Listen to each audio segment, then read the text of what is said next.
Welcome to the Radiant Birth Podcast. It's your girl Britt, and we've got another great episode in store for today. Today's guest, Savannah, shows us what it looks like to stay anchored in your why, even when your how gets completely rerouted. This one's gonna leave you feeling fired up and ready to tune in and trust your power more than ever. Savannah, welcome to the Radiant Birth Podcast. I'm so thrilled to have you here. I love your birth story. Your birth story is just beautiful and wild, and there's some wild cards that got thrown at you. And so I'm so excited. If you're listening today, you're in for a treat. Savannah, welcome here. We're so happy to hear from you today. I'm excited to be here. Thank you.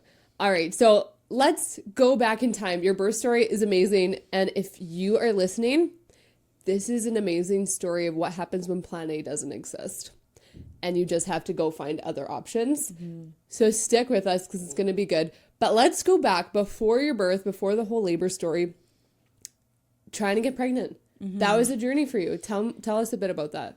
It was. So we got married in October, and we went on a family trip in February, and not trying to get too detaily here, but on that family trip, we kind of just decided, you know what, like, I think we're at the time now, would we like to start trying? Yeah. Like to start a family. And so that was in February of 2023. And we had tried for a while, and then nothing was really happening. And I had friends who would like approach me, we're hanging out, and they're just like, oh, like, I'm pregnant. And I'm just like, so happy for you. Yeah. And truly so happy for my friends. But it is one of those feelings when someone gets to have that moment when you're trying so hard, is there is an internal struggle a little bit. Yeah. And then so we just kept trying, and nothing was really happening. And then fast forward to December of 2023 when my dad passed away. It was really difficult. And so I think trying for a kid after that was there was like an extra emotional part added to it. And it just took a lot longer than what we were expecting.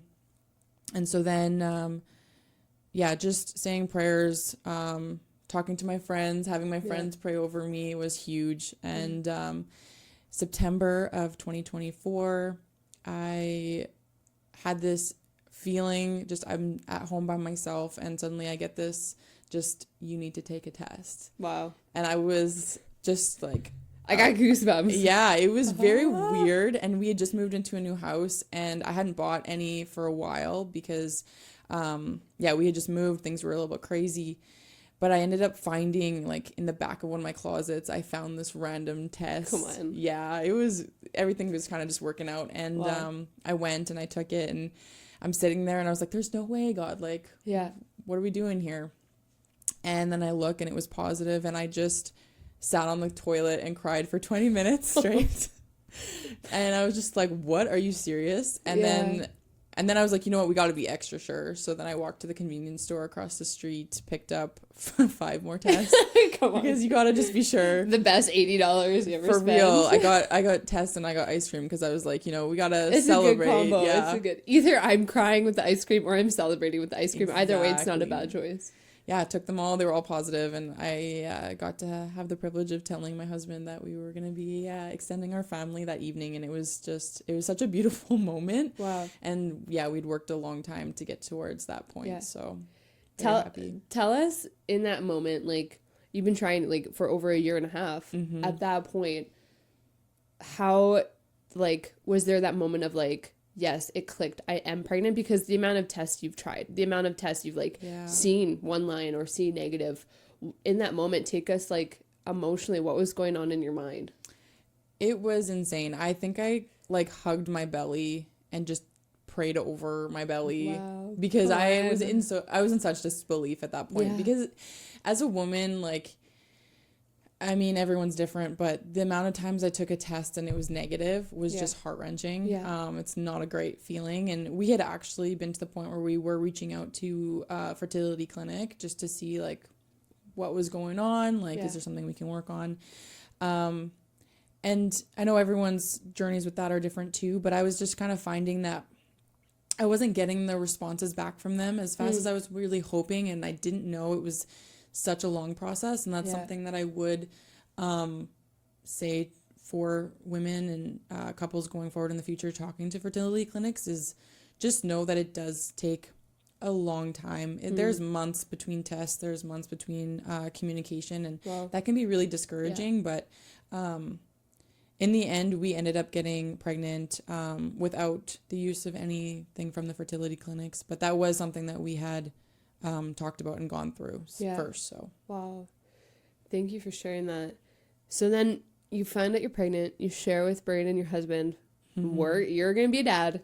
All this like waiting and not knowing it's happening. What did that look like for you then preparing? Like, did you, because you've had time, you've been waiting for this pregnancy, you've been waiting for this baby, not only the year and a half that you were trying, but like, you know, being together as a couple and thinking about starting your family. And I don't think any of us think, oh, I'm gonna be the one that struggles with infertility, I'm gonna struggle to get pregnant, until you find yourself there. And so what was that like for you preparing for this baby, like mentally, emotionally, physically? What did that look like for you now, switching gears into like, I'm not just trying to get pregnant, now I am pregnant? How was that? So that was special because I don't know, I had watched my friends go through this and seen their journeys throughout pregnancy, and I didn't know obviously, like I know there's a physical impact towards it and emotional and everything, but actually having a baby inside of me and knowing that everything I'm eating, everything I'm drinking, every time I go for a walk is benefiting my baby. And so that switched my mindset like crazy, where it's just like, no, I don't want that. No, I'm gonna, go for this extra night walk, even though maybe I don't want to, but I know it's gonna benefit my health, which benefits baby's health. And so, it was super powerful. And so it just, my mindset completely shifted towards, this isn't about me anymore. Not at all. This is about baby. So that was, mindset number one. That's so cool. And I feel like just like on that level, it's like we realized how much everything we do affects our own body on another level, because you're like, wow, not only is this good or bad for me, but now I've got this tiny little human inside of me that's forming from everything that I'm consuming or not consuming. So I think that's so cool that you had that shift so early on. Like, I want to make sure what I'm doing is going to fuel not only my body, but my baby. Take us through, pregnancy, getting closer to birth. What was pregnancy like for you? How was that whole experience? Okay, so I will say I was very excited to have the baby inside of me, but I personally did not love being pregnant. Fair girl. Yeah, no, I was excited for that to be over. And to be honest, like I had a good pregnancy when I look at some of my other girlfriends. Yeah. But the nausea was not super fun. And for myself, like I work in an environment where bathrooms aren't always super easy access. So that becomes more difficult when you're having bouts of nausea. And just, I don't know, there was, even just wanting to go for walks so badly because I have a dog and it's good for me, but then having the, help me out, what's that ligament pain? Oh, round ligament. Yes. Yeah. The round ligament pain was super fun. Not fun. Not fun. So just, learning how to function with some of those fun things happening. Yeah. Knowing that there is a blessing inside you, but having to, there's cost. Work around it. There was some hard work there. So not like the most smooth pregnancy or not the easiest, but it was smooth. It was a good overall healthy pregnancy, which is amazing. Yeah. So take us leading up to before birth. How did you prepare? Because I talked about this, I talk about this all the time, but pregnancy and birth, really labor is like a marathon. And if you just like sign up for a marathon and you're like, this is gonna be so good, and you don't train at all, you're probably not gonna do good. You're probably even gonna finish the marathon. I would not. If I just showed up to a marathon, I'd be like, oh my gosh, I'm gonna tap out. But But I encourage women to look at birth like it's a marathon also. Not that it's this performance, but it is endurance. And it is like, you actually need to. It's so worth investing into your mind, your body, your baby, trusting yourself. So what did that look like for you preparing for the marathon of birth? So prepping for our marathon was watching a lot of your videos. Come on, girl. No. Like, so helpful. And also just like, I think just listening to women talk about their birth was really helpful too, to a point. Yeah. How did you navigate that? How did you navigate like the good, the bad? How did you, protect your space, but also hear what women had to say? It's tough. I'm not going to lie, because I find when you are pregnant, women will tell you unsolicited their birth stories. And it's funny. Please don't do that. Yeah. And it will be like, ask. You'll be in, just your own space, and suddenly someone's telling you about their traumatic C-section, and you're just like, okay, like, yes, I'm trying to, get a good mindset here. But, no, that is tough to protect your space. And so often just that is just looking like, to be honest, I'm not really sure. I just very much just kind of, was like listening, apathetic, and then hoping, praying that my journey was going to look a little bit different than that. Totally. But yeah, no, it was watching a lot of videos. It was eating properly. I was doing the dates. I was having the tea. I was the red raspberry leaf tea. Yeah.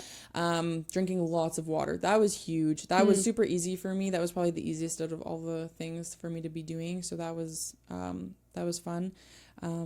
Yeah, and just praying every night, honestly. Wow. Yeah. That's beautiful. What did those prayers look like? What were you praying? I'm praying health for my baby. I'm praying health for myself, but then also just that I will feel God's presence in the labor room and just throughout the process, and praying for wisdom for my husband, that he's going to know how to help me out in those moments, because that's his first birth too. So it's the first for both of us. First rodeo. So that was mainly what we were praying for. That's amazing. Okay, so now lead us into birth, labor. How did your labor start? How did you know you were in labor? And then we'll kind of talk about some of those wild cards that got thrown at you along the way. Sure. So I woke up one second. I gotta remember how this all... Piece it all together. Yeah, You're in the newborn trenches right now. Throwing it back here. So basically, May 9th. My due date was May 8th. And then May 9th in the morning, I'm sitting on the couch with my puppy, and I end up standing up, and I just feel water flowing down my leg. And I was trickle. Like, ooh, girl, like, did we just pee ourselves? Yeah, did we? Oh, no. It's embarrassing. Yeah. So then I went, and I'm like looking at it, and I'm like, I don't know if that's pee. I don't know. So then I texted you, and I'm just like, did. Girl, I don't know what just happened. And so then you had told me just to wait it out for an hour, go pee, empty my bladder, and then see if it's still flowing after that. And sure enough, it was. And so then I'm just like, okay, and then what's now? And you're just like, you're in labor. It's happening. Yeah. And so after that, I'm sitting there, and I'm just expecting contractions to start. And I'm just like, okay, like, let's go. And no contractions. And I'm bouncing on the ball, and I'm doing my curb walking, doing all these things, trying to get things going, and no contractions. Yeah. And so that was really discouraging, because I feel like most labor stories you hear about, it's like the water gushes, and then it's like, okay, I'm in labor, let's go to the hospital. And like, that's movies for sure. Yeah. And then also a lot of women that I had talked to, family members, prior to me giving birth, they told me that they had their water broken for them at the hospital too. So then I'm just like, okay, like, that wasn't quite in your mind, oh, I'm gonna have my water break first, and then nothing happened. Exactly. Yeah. So then doing all the tips and tricks, and nothing was happening. So that was Friday. And then in the morning, I barely slept. I was so anxious. I'm just like, hey baby, like, will you come into me? I want to meet you. Let's go. Yeah. And I had felt a little bit less movement on Saturday than I was feeling on Friday. Yeah. And so that was scaring me on top of less not having movement from baby. contractions. Exactly. Yeah. And so then I had texted you and I'm just like, these are my concerns. Like, this is what's happening. And thankfully you were like, I don't know what you were in the middle of, but you were like, I'm going to come help you out, which was phenomenal. So you come and again, we're going through on the ball. We're trying different things to get baby, to get contractions flowing, and nothing's really working still. So then, thankfully, you were like, okay, let's go get a fetal assessment at Steinbach, which I really needed to hear. I really needed the guidance at that point because I didn't know what the next step was going to look like. And so we went to Steinbach Hospital for a fetal assessment, and then because at this point we're like 26 yeah. hours post water breaking. Yes. With no cramps. Nothing. Nothing. I felt like I could run a marathon at that point. Come on, girl. Maybe that would have done it. Maybe. And so, yeah, at the fetal assessment, they told me, everything looks good with baby. Yeah. But such a relief. Yes, that was huge. And then it was like, but if you need to be induced, you cannot have your baby in Steinbach, which was another little roadblock for me, especially because I was very I was really expecting to give birth in Steinbach and like at your local hospital. At my local hospital, and I had a low risk pregnancy, and so everything was looking good. Like that was going to be what the plan was, and so then figuring out that maybe wouldn't happen was a bit of a mind shift for sure. Yeah. We decided to spend the day at home, seeing if we could get labor going again before we would go to the next hospital for an induction. Yeah. But again, nothing was happening. So at around 8 p.m. Saturday evening, then we decided to drive in to St. Boniface Hospital. Yeah. And Steinbach had called ahead, just letting them know that we were on the way. So then that worked out well. We get there. What was that drive like with you and Brayden? Okay, we're sort of almost succumbing to what we didn't want. We are now going down the path of dang it, we were so hoping we were going to get our hospital. Labor was just going to happen. Take us through emotionally and mentally, what was that like for both of you? And then how did you navigate that? I was really disappointed. I had envisioned in my mind the whole pregnancy that I was going to be doing 90% of the labor in my home. Yeah. I had set up my room with my ensuite as our little labor area. We had made the labor playlist. I was printing out, I had a picture of the sonogram, and I wanted to be in my bathtub mainly for a lot of it. That was huge for me. I love water. Yeah. Bath is so calming for me. And so that's how I pictured doing most of my labor. Right. And then when that didn't work out, that was really disheartening. Yeah. And Brayden is trying to be encouraging and just letting me know that at the end of this all, we're going to have a baby. Yeah. And so that is huge, right? As much as your plan doesn't go according to what you're hoping for, the end result, you'll have your little miracle. So that was kind of going through that drive. I'm disappointed because things aren't going the way I was hoping to, but knowing that when we come home from the hospital, we'll have our little bundle with us. So then that will be good. Yeah. And I think it's important to, if you are, navigating, at the end of your pregnancy, third trimester, and things have to change, either your provider changes or the hospital, or maybe your plans have to change because of a complication. I think it's really good to acknowledge that grief and to let yourself grieve what you envisioned, because otherwise we're going to carry that with us. And I think that is more of a hindrance than we realize, is having that in our brain and not letting that go and not saying I'm going to acknowledge this, give it the grief and the love that it deserves, and then say, okay, I'm surrendering that, because birth really is, it's fluid and it's ever changing. And so being able to have your hands open and say, yeah, this is what I wanted. This was my ideal birth, but now we're shifting. And so how can I still have my ideal birth in this new setting? So I think that's really powerful that you guys could do that and just say this is not what we wanted, but we're still going to see the positive. We're still going to see the blessing. We're still going to see the gift of our baby being born in a different way than we planned. So I think that's really powerful. So now you get to the hospital you haven't been to for any of your prenatals or anything. Right. How did that go for you? What did that look like, timeline of induction, getting there, baby being born? So we get to the hospital at 9 p.m. on Saturday. They knew we were coming, but they didn't have a room for us yet. So they sent us to triage for a couple hours. In triage, that's a little bit difficult depending on if there's other people there. And in our case, there was. And so I'm trying to now focus, get into a good spot. And then also dealing with, there's another family there. And trying to just get into my own space while there's someone else right there. So that was a little bit tough, but it didn't last too long. They had given us a room by midnight, and so that was 3 hours in triage. We had our room, and then sitting in our room. And something, sorry, I want to quickly highlight for anyone listening.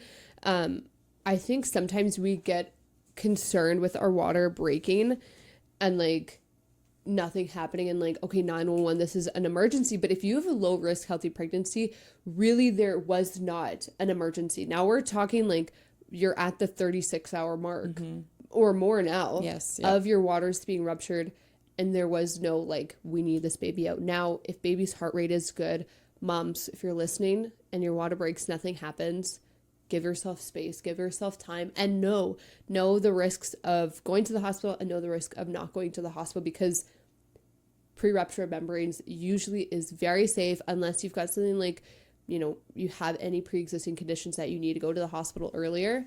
Let yourself be at home. Be in your zone, be in your safe place, because labor might start on its own or it might not. But just want to highlight that there was no like rushing you to an ambulance. We got to go now. Like, this is horrible, babies. No, it is, if you have a healthy pregnancy, it is totally okay to have your waters break and nothing happen for more than a day.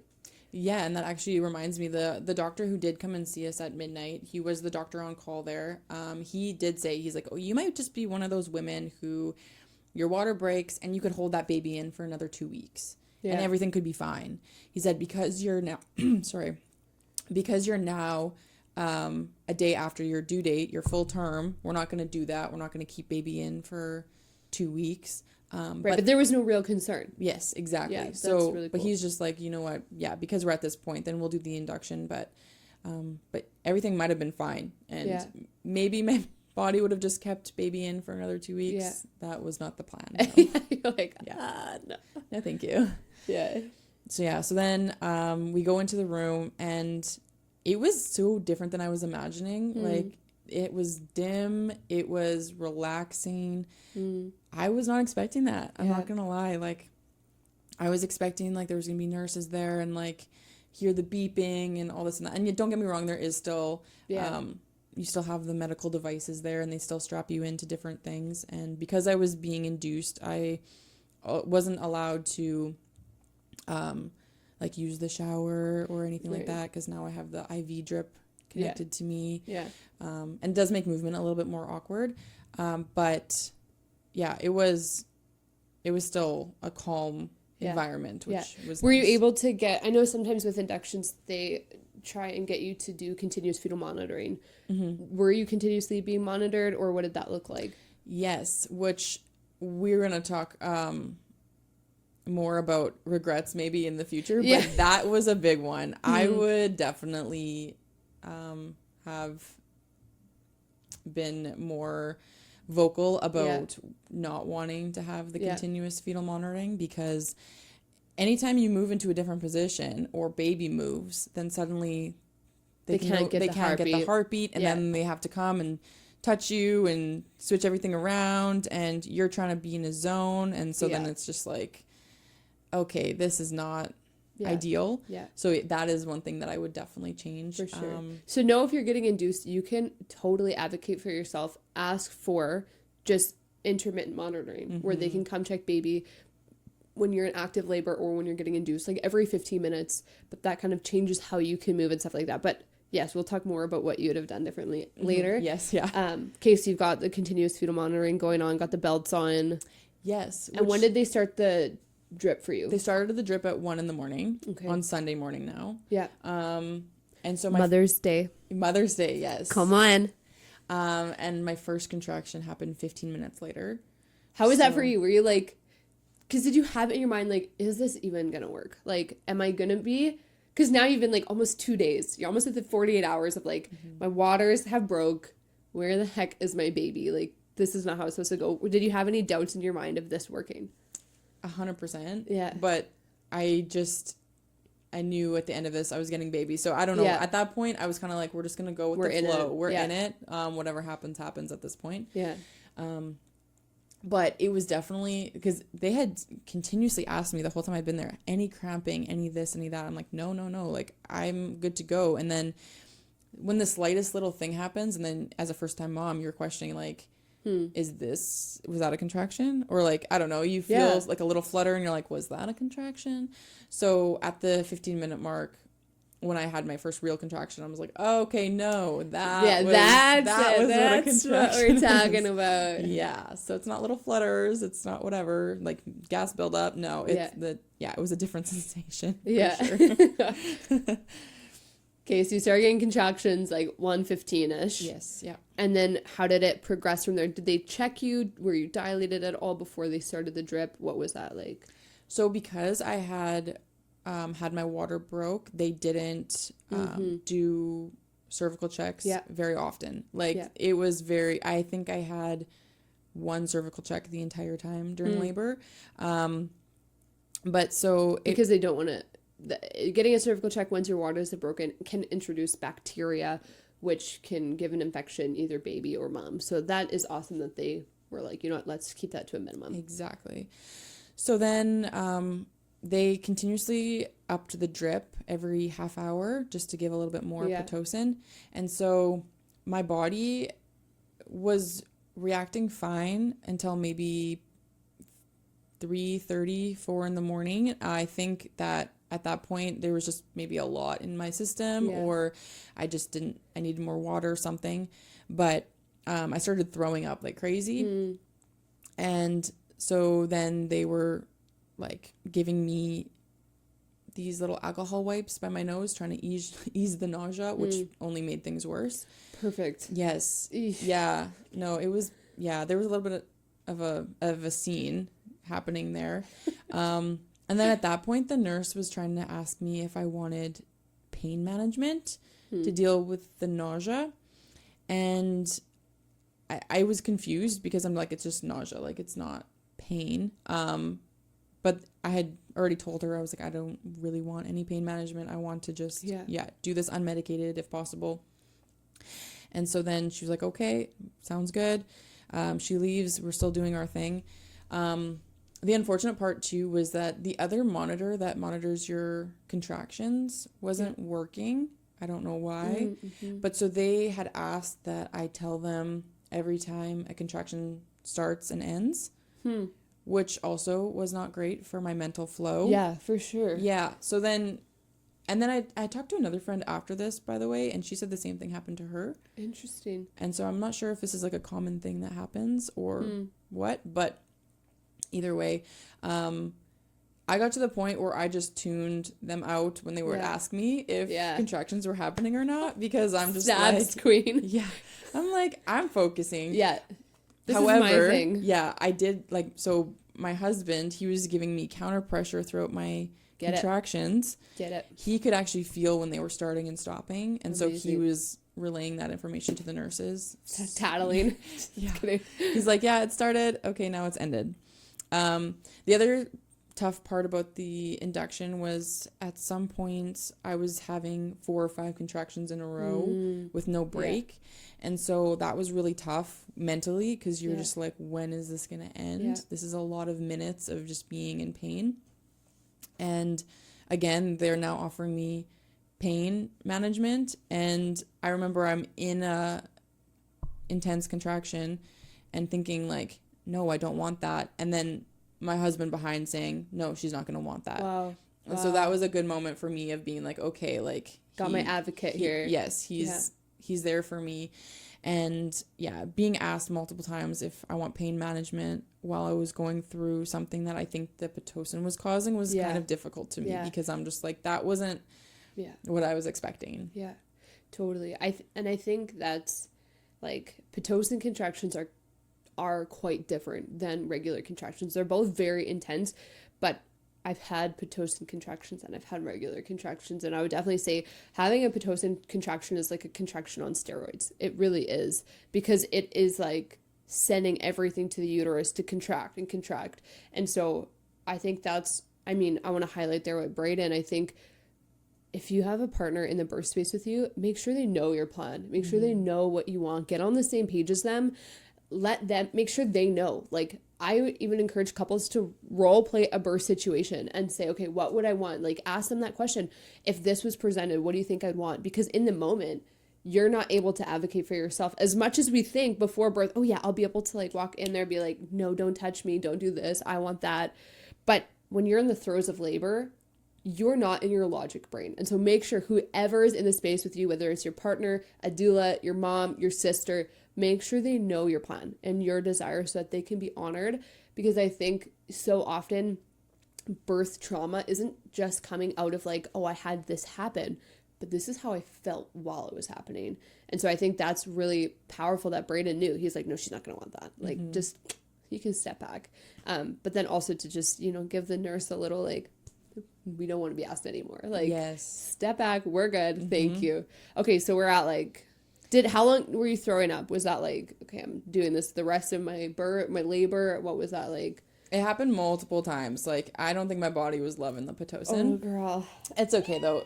Okay, this is a weird thing to say, but actually throwing up eased the contraction pain. So I kind of didn't hate it a little bit. I'm not going to lie. Come on. I know, it's a little weird. But, no, it was a bit of a journey. And then they had their nurse shift change at like, I think it was 6:30 or something in the morning, maybe closer to 7. But I remember I had a new nurse come in. And she was like, you know what, I'm just going to do a cervical check really quick if you're okay with it, just to see kind of where we're at this point. And I was like, yep, that sounds good. I had been having really intense contractions. So I was like, I'm curious. You're like, I'm going to be almost there. We've got to be there. We got to be close. And so she checked and she was just like, okay, so you're at 2 centimeters dilated. Like, and I was like, you're joking me. Actually, I was like, there's no way that we're only at 2 centimeters. This has been insane.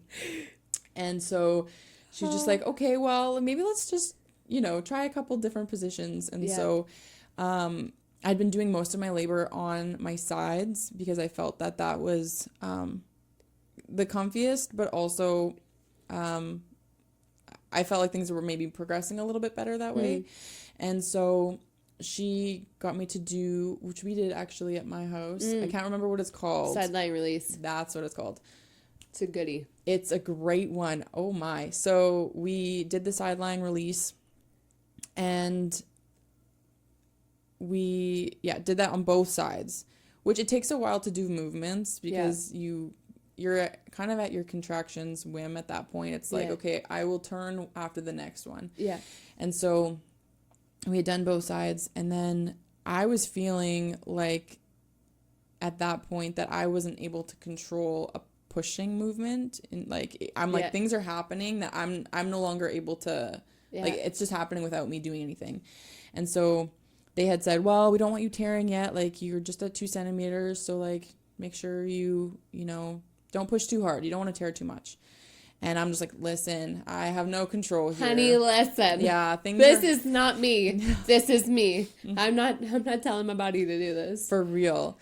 And so then it was shortly after that, they decided to just do another cervical check, see where we were at. Because I was like, I'm grunting at this point. They're like, that sounds a little different. It's a little pushy. It's fetal ejection was going. Your baby was ready. He's like, I'm here. For real. And so they were like, let's do another cervical check. They moved the towel away from my legs, and they're like, oh, his head is there.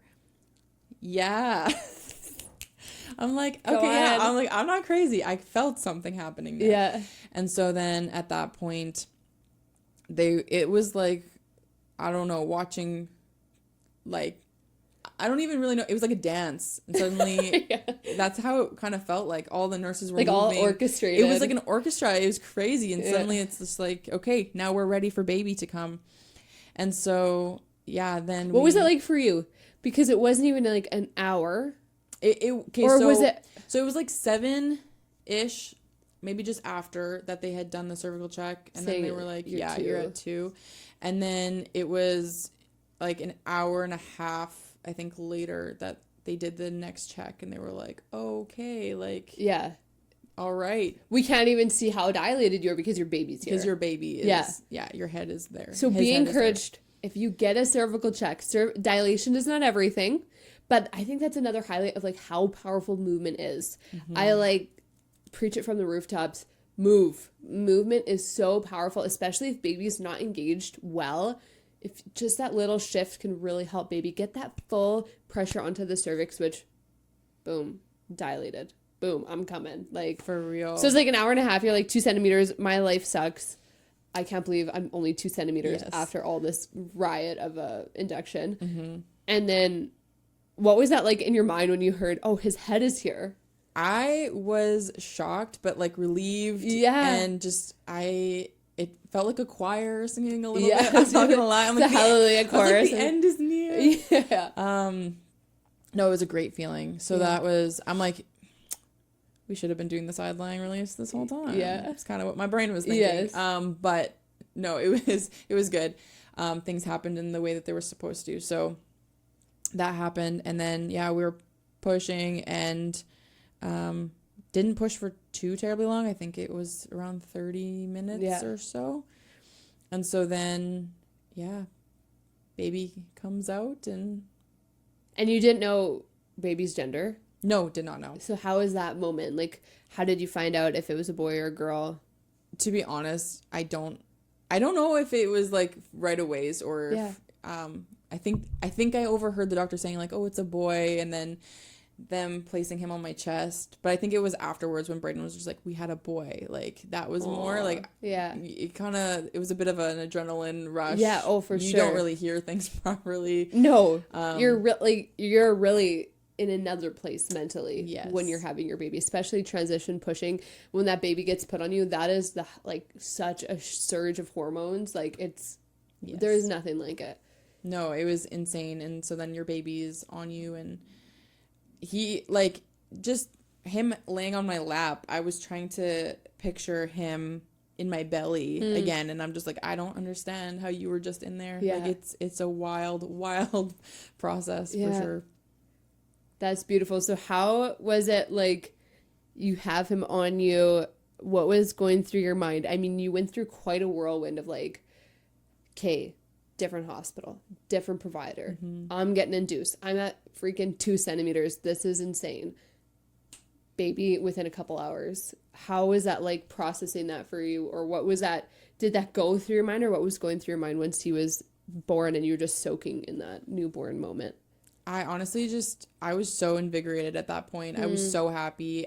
Everything that we had kind of dealt with. Because at that point, I don't know what we would have been for hours from when my water broke, but it was like more than 48 hours. It was, right around the 48, 50 hour mark. And so all of that, the last 2 full days, it kind of just disappeared from my mind, and it was just like, life begins now. I'm sorry, that sounds so cheesy, but it's true. That's true. Kind of what was going on for me. And so and then he's laying there, and he's still attached to his umbilical cord and everything, and at that point you're just like, I don't know. I don't even know how to describe it. It's such a beautiful moment. It is. It's like the most incredible. You've got that relief, that pride, that delight, and that like, what the heck just happened? Like, wow. How did my body just do this? How did my body just do that? Yeah. That's so powerful. Thank you for sharing that with us. That's like, I love that story. I love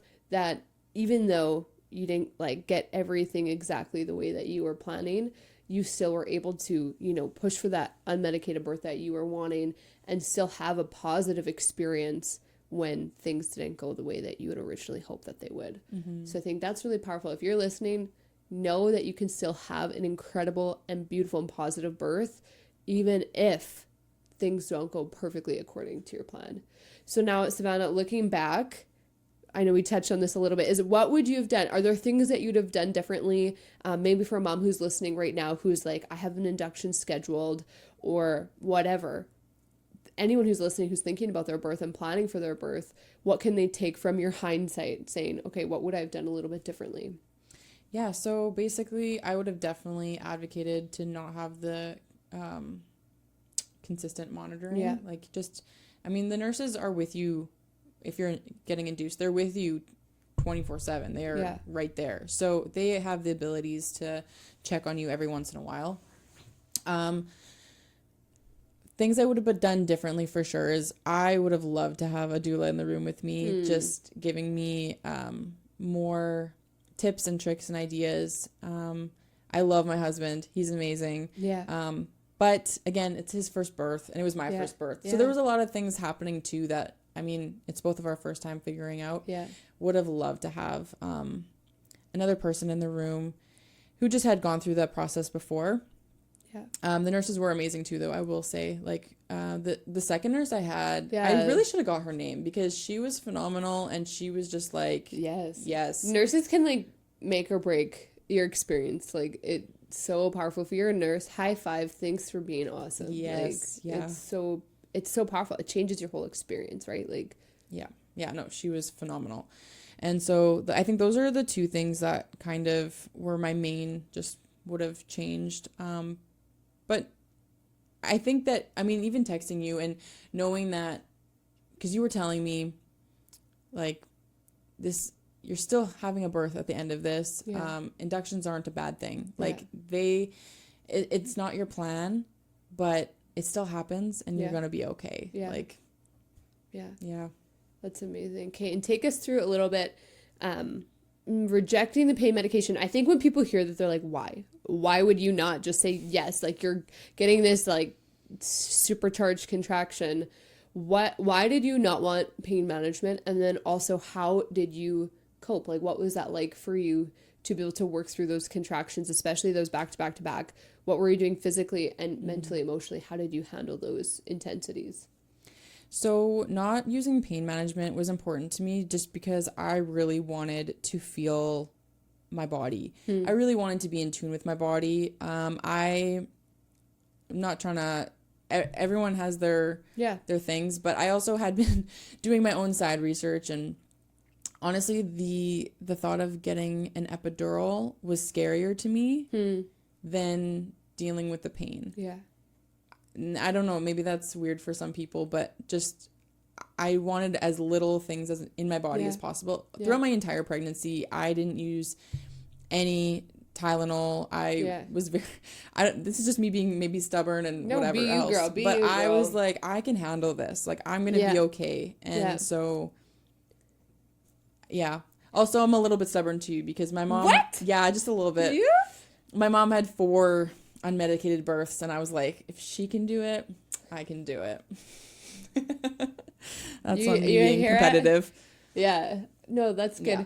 So what, in those moments, especially, I feel like that's really hard, and I just like want to go have conversations with these nurses who are like, you already know I don't want anything. Please don't offer me in my vulnerability something that I've said no to. Like, please don't. So that was hard. But in those moments of like, okay, do I just say fine? Do I just say, sure, maybe this is going to make it easier? What was going through your brain? Like, how did you make it through? I've had Pitocin contractions, honey. Yeah, and you know what? That is actually funny too, because at one point I'm sitting there and I'm going through a really bad one, and I was just like, man, a C-section just sounds really nice right now. It was the weird, like, I was like, yes, where did that thought just come from? Yeah. And then it was like, oh, no, what are we doing? That was never my plan. Yeah. And no, there's struggles with the C-sections too, but yes.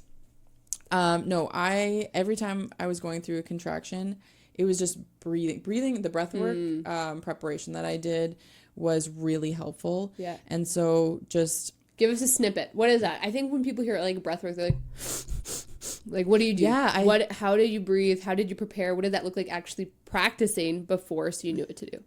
It's so weird because I think when we all think about breathing for birth, you do the yes. I mean, the Hollywood is like, you see like all those pushing scenes that are like, It was like, You're like, ooh, girl. No, it was like slow breaths in, holding it in, slow breaths out, holding that.